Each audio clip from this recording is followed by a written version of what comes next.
What was supposed to be a night of celebration and satire at the White House Correspondents' Dinner ended in sheer terror. We're going to break down exactly what happened, get into the profile of the suspect, and look at the aftermath of an evening that sent shockwaves well beyond Washington, D.C.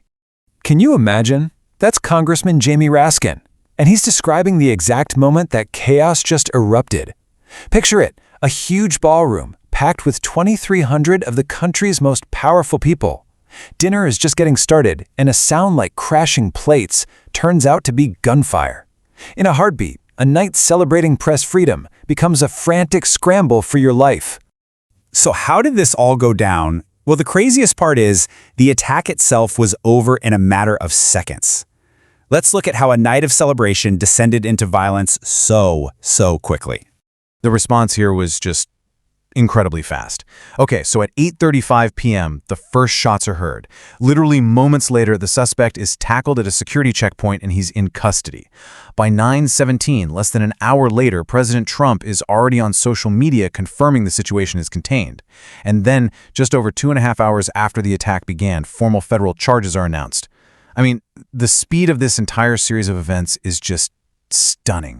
So while law enforcement was moving fast outside, inside that ballroom, it was pure pandemonium. You've got guests in tuxedos and gowns diving under tables for cover. At the same time, Secret Service agents with their guns drawn are forming a human shield to get the president and first lady out of there safely.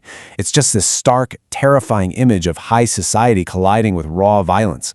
And listen to this. The suspect wasn't just armed, he was heavily armed. Police reported that when he rushed that checkpoint, he was carrying a shotgun, a handgun, and multiple knives. This wasn't some spur-of-the-moment act. He came prepared and equipped for a serious assault.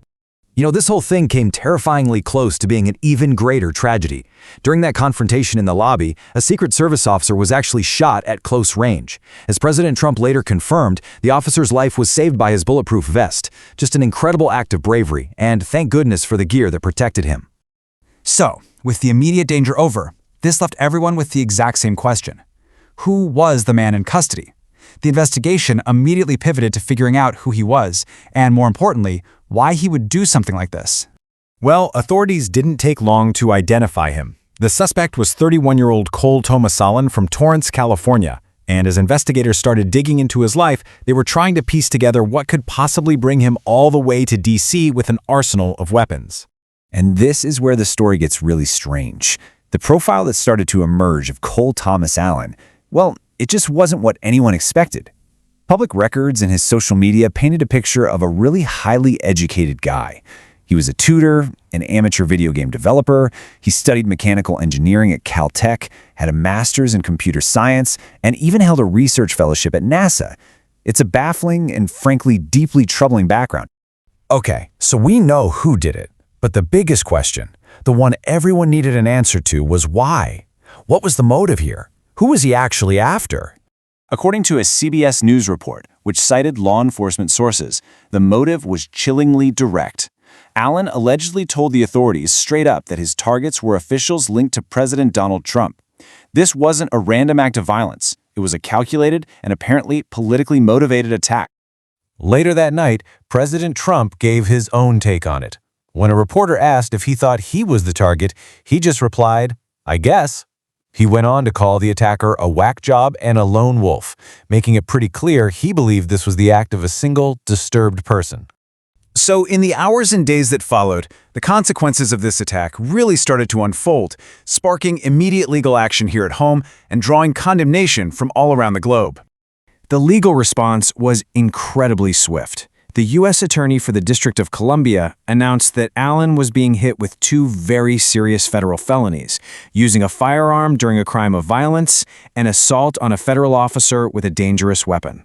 We're talking charges that carry some major prison time. And this wasn't just a domestic story. Leaders from all over the world weighed in almost immediately. Canada's Prime Minister said political violence has no place in a democracy. Mexico's president insisted that violence must never be the way. And India's Prime Minister Narendra Modi added that it has to be unequivocally condemned. It was a really clear global consensus against this kind of attack. But despite all the chaos and the fear, President Trump was defiant. He made it clear that this tradition wasn't going to be broken by violence, and he promised to reschedule the Correspondents' Dinner within 30 days. He told reporters the new event would be better and, most importantly, safer. And you know, what makes this whole thing even more chilling, this attack took place at the very same hotel where President Ronald Reagan was shot back in 1981. It's just a haunting echo of history. In today's deeply divided political climate, an attack like this forces us to ask some really tough questions about the future. How do we balance tradition and public access with this constant, ever-present need for security? That's a question our society is still very much struggling to answer.